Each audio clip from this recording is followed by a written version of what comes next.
Welcome to the Celebrate Brave podcast. I'm Nicole Steinbach, your host and the International Bravery Coach for Women in Tech. I serve women all over the world to earn more money, create more opportunities, and thrive in the tech industry because tech needs all of us. Are you ready? Let's go. Hello, brave people. Today, I'm going to talk about how women in tech, how we must amplify power. I'm going to share 3 insights. The first one is called the shine theory. Shine theory. Number 2 is the actual amplify approach, built upon the shine theory. And then the third one I'm going to do is very operational, and it's turning a pen. Okay, I guess right now it's more a keyboard. Turning your keyboard or your pen into actual power so that when you're asked to take notes or jot this down or follow up with the meeting notes, whatever the case may be, you turn it into power and you help other people turn it into power as well. All right, let's go. So first of all, what is the shine theory? So the shine theory, and there's a website, it's a very simple website, shinetheory.com, is the heart work of 2 amazing people. I don't know them personally. I followed their blog. I followed their podcast, which is fantastic. It was the first podcast I ever followed. It's called Call Your Girlfriend. And these 2 women are called Aminatu So and Anne Friedman. And they've been besties for a very long time. They call themselves long distance besties because they live on opposite ends of the United States, East Coast and West Coast.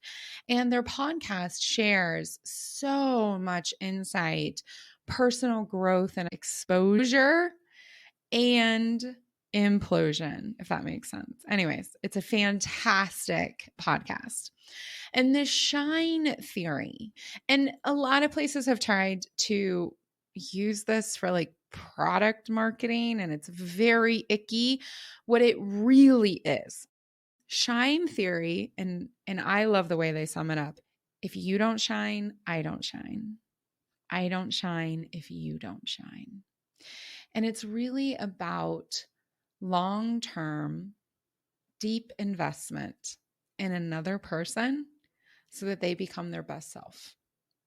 And here's what I'm going to argue. I'm going to argue that especially as women in technology, women in male-dominated spaces, we have an obligation to long-term, deep invest in at least one other of our fellow women in technology.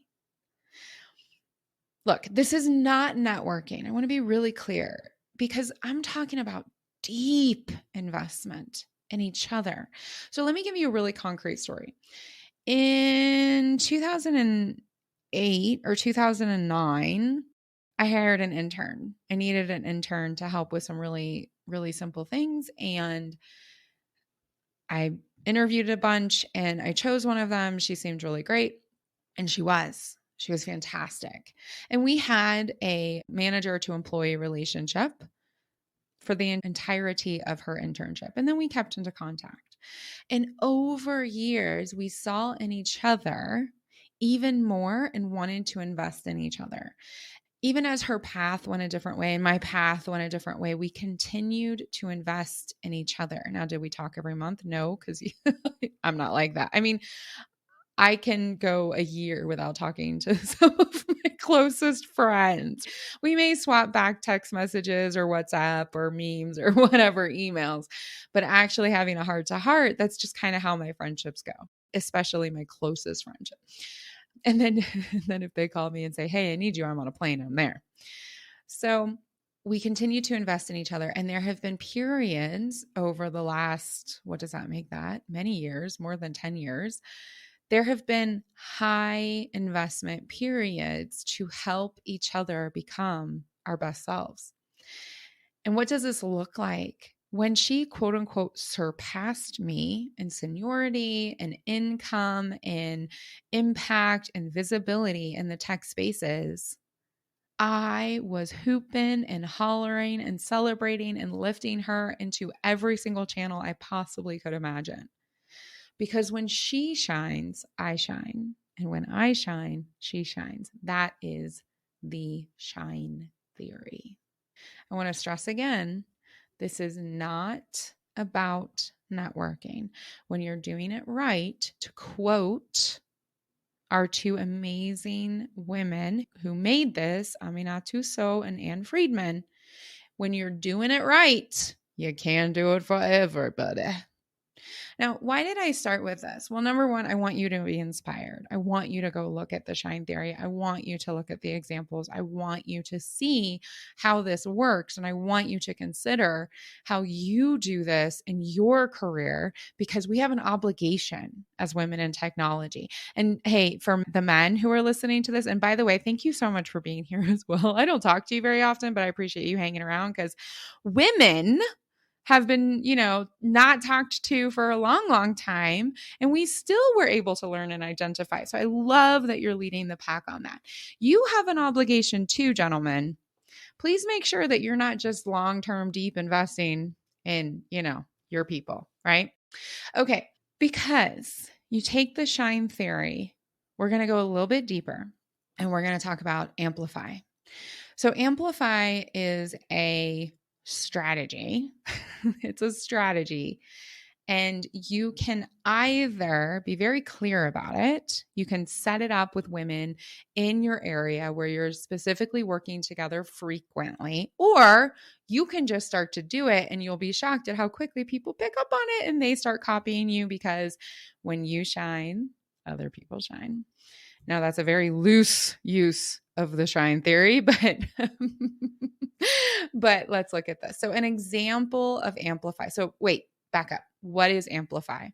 Amplify is, for example, and I'm going to take a real life example from my life. A few years ago, I was still in Germany. So I was at headquarters, and there were a few specific, very large scale offices where really large projects, these were usually global projects, very strategic projects, where the project team would come together. And on this specific project, it was about globalization of a specific unit. In this meeting room were, I'm going to guess, 30 people. 4 of us were women. And I apologize if I'm missing somebody. There may have been some more junior women or some interns who were walking in and out, but there were 4 women who had seats at the table, who had voices inside of this project, and who were responsible for specific outcomes. We were ignored. We were ignored. We were talked over. We had to insist that we stayed on the distribution list. And thankfully, there was an incredibly senior woman at the time. She was very shortly with the company. The story kind of sums up why. She actually pulled together the people directly underneath her, as well as additional women. And she said, here's what we're going to do. When I speak, then I'm going to call on someone else, and you are going to take advantage of that. You're going to instantly start talking, and then you're going to hand it to somebody else. If nobody hands it to you, I want you to amplify the other person who's in this room. Now, I'll be honest, she had already been doing this, but since we didn't understand Amplify, we were letting that ball drop. So think about, like, she has this ball or this beautiful flower and she's handing it specifically to someone else who's being ignored.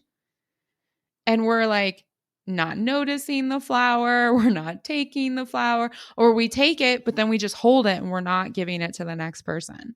So she had been role modeling this and we had not been picking up on it. Again, these are examples of why she did not stay with this company very long. Okay. So we left that And over time, because this was a year plus project, this became second nature. And a famous example came out, and there's tons of reporting on it, and it's from the Obama White House. So basically, they also took this holistic idea of the shine theory and used Amplify. So, for example, this would look like excellent concept. We need to make sure that as we're shifting into agile, we are insisting on change support for every single pod. Someone tries to talk over me.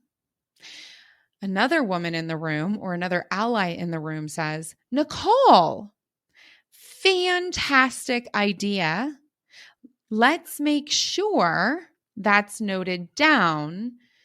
Team, Nicole said, if it's actioned, great. If not, another ally, another woman says, Andrea, Nicole, I'm just thinking about Nicole's proposal.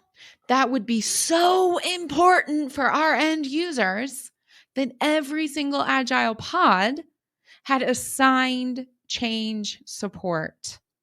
And you do that over and over and over again. And what's really fascinating is that once 2 people were doing this, 3 people were using amplification, men in the room who had been ignoring, and it was only men. And it was a specific identity of men. It was middle-aged men who were white, straight, and in positions of authority. They had been ignoring and disregarding and dismissing. But once there was 1, 2, 3, potentially even 4 voices, they unconsciously started to shift. Because if you bang your head against the wall enough times, at some point you start looking for a door. That's Amplify. Especially right now with virtual meetings, it's so important that we amplify each other, that we don't permit the distance and the lack of body language to stop the voices. It is up to us. We have an obligation. We have an obligation. In fact, I was in a development meeting recently, and a woman and she was a Black woman, and she was trying very hard to make her point heard, and there was a slight delay. Now, people could wait for a slight delay for another person in this meeting, but not for her. I was amplifying her, and I was amplifying her in the chat, and then all of a sudden, a man who's a part of the amplification strategy in this case actually took a Post-it note and wrote her name on it, held it up to the camera, everything stopped. Then she could state her message. Talk about powerful amplification. Talk about that. All right, so we've got the 2. We've got the shine theory and we've got the amplification. Now, here's a really operational step that I want to make sure every single person leaves this podcast with. And it's pen into power. Personal story. When I was in Germany at the beginning of my career, I graduated college when I had just turned 21 years old. Now, that may not be totally irregular in the United States, but in places where people go to school, they start school later, they go to school longer, and then university is free and also longer. And people tend to take like a gap year or a year in the middle where they try something out or they do an intensive internship or whatever the case may be. I was 24 or 25 years old sitting in a room, and I was 10 years younger than everyone else, but I had the same responsibility as they did. I was just younger. I came from a different system. And I said yes. And if I was in a room, I was going to talk because I didn't think I knew I wasn't quote unquote supposed to be in that room. So I might as well talk. So what was happening with like almost 100% frequency is that I was asked to take the notes. And at the time, everyone's sitting in a room together. Maybe there's 1 or 2 people on the phone. There's a flip chart or there's a whiteboard, and I'm supposed to take the notes. And I was getting progressively angrier about this, progressively angrier. There was one man in the room who's still a friend to this day, for a variety of physical reasons, was unable to step into this, although he did on occasion say, actually, I want to do this today. This is so important to my team. I'm going to take the notes. I'm going to write it up on the whiteboard or write it onto the flip chart. But it was a physical issue. For confidentiality, I'm not going to share any more than that. The vast majority of the time, it was me, a decade younger, with the same level of responsibility. And one time in German, they call it bocken. I just bocked. I refused. I just flat refused. Not with style, not with grace. I just refused. And of course, somebody else took the notes because everybody can take the notes. What are you talking about? And it's a joke to say, well, you're the English language speaker. There were male native speakers in there. Your penmanship is so much nicer than practice your own. But I didn't do it that way. I was just like, nah, I'm not doing it. I'm not doing it. I'm not taking the stupid notes. Oh, man. Oh, isn't it nice to look back and instead of feeling like, you just laugh at how far you've come. Anywho, after that meeting, the VP, who was an American woman, she was a Black American woman, had been living in Germany for a long time. She was probably 20 to 25 years older than me. We were all leaving the room and she said, hey, Nicole, let's pop over and get I think it was a tea at the time. And I felt like, oh shit, I'm in trouble. I'm in trouble. And instead, we walked down this hallway, just the two of us, and we get to this hot water boiler thing. And without eye contact and very gently, I remember it very gently. She was much taller than me and beautiful. I mean, standing next to her was just such a wonderful experience because she had this incredible aura. And she just explained to me that one of the lessons of her life was that when someone gave her the pen, they actually gave her the power. She decided how things were written down, if they were written down, and how they were summarized. And particularly in a global environment, she could steer the direction implicitly and through influence into that which supported her and her team most. And so sometimes, she would refuse. And other times she would leap forward and snatch the power. Snatch it. This was a turning point for me. And it's something that I use to this day. In fact, in a consulting engagement quite recently, there was some behavior that was well-meaning, but very, very nationalistically focused.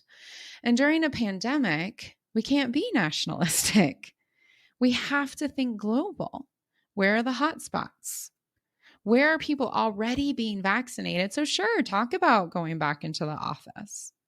And other places that are still struggling to get even testing for positive COVID cases. So we have to think bigger than that. And I will tell you, in every single one of those meetings, I am like, my name's Nicole. I'm taking notes. And no matter what is in that conversation, the outcome is we must think global. Why? Because I have the power. Because I dictate it. Because I have the pen. Think about all the meeting notes and all the action items that you get. Do you go back and really correct every one of them? Do you fine tooth comb them? No, we're too busy. What do? You can go back and you see, maybe I'll watch the whole recording because the notes don't make sense to me or that seems a bit off. But most of the time, we just read through. And when you read, think global, act local 35 times, guess what becomes the truth? So The other thing that you can do with your notes is you can make sure the people who actually had the idea or amplified the idea are called out by name.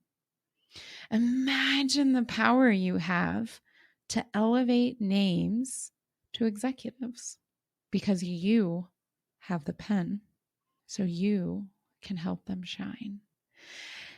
And when you shine, so do I. Thank you for listening to this episode of the Celebrate Brave podcast. If you're ready to build your brave, to live a life you love, and create a career that matters to you, reach out. Together, we can spend time one-on-one to explore how I can help you. And until then, share this episode with people in your life, people who can join our movement to redefine brave, how we identify it, experience it, and celebrate it.